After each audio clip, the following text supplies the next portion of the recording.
আজকে অফিস শেষে বাসায় ফেরার পথে এক বস্তা চাল আর কিছু ডিম ক্রয় করলাম এবং একজন ভদ্রলোক দেখে একটি রিক্সা ভাড়া করলাম এবং রিক্সাওয়ালাকে জায়গার নাম বলে জিজ্ঞাসা করলাম কত দিতে হবে। তো রিক্সাওয়ালা খুব ভদ্রতার সহিত বললেন যে 40 টাকা দিলেই হবে।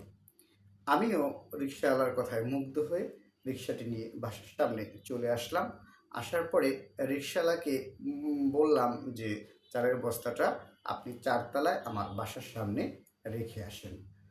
তো রিকশাওয়ালাকে একটু সুন্দর করে বুঝিয়ে দিলাম যে ৪ তলা বলতে যেখানে গিয়ে আর যাওয়ার কোনো জায়গা নেই, ওটাই হচ্ছে ৪ তলা এবং সেখানে একটি চেয়ার আছে। আপনি চালের বস্তাটা ওই চেয়ারের উপরে রেখে আসবেন। রিকশাওয়ালা আমাকে বলল যে, "মামা আমার এত সুন্দর করে বোঝানোর দরকার নেই। আমি কাজ করলে কেউ কোনোদিন আমার কাজে ভুল ধরতে পারে না এবং আমি যেখানেই যখন কাজ করে আসছি সবাই পরে আমার কথা মনে করে।"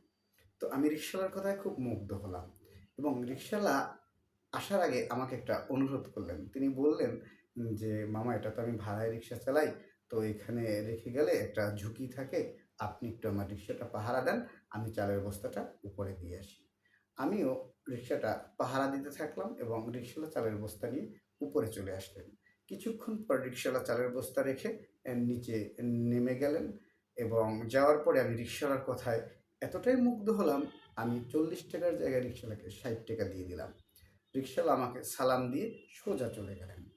তো আমি এক হাতে ডিম আর এক হাতে মোবাইল টিপতে টিপতে ৪ তলায় চলে আসলাম। এসে দেখি কি চেয়ার খালি, চালের বস্তা নেই এবং চারদিকে তাকাই দেখলাম যে কোথাও চালের বস্তা পাওয়া যাচ্ছে না। তো আমি কিছুক্ষণ ৪ তলায় অবস্থান করে আবার ব্যাক করে সিঁড়ি দিয়ে নিচের দিকে নামতে থাকলাম। নামতে নামতে দেখি কি যে রিকশাওয়ালা চালের বস্তা দোতলায় একটি বাসার দরজার ফাঁকে রেখে হয়তো চলে গেছেন। আমার আর কি করার, আমিও চালের বস্তাটা ওখান থেকে কাঁধে তুলে নিলাম এবং ৪ তলায় হাঁটতে হাঁটতে উঠে পড়লাম এবং চালের বস্তাটা নিয়ে আমি সরাসরি এসে ঘরে খাটের উপরে রাখলাম। রাখার পরে আমার বউ বলতেছে আমারে, "কিরে তুমি পাগল হয়ে গেছো নাকি?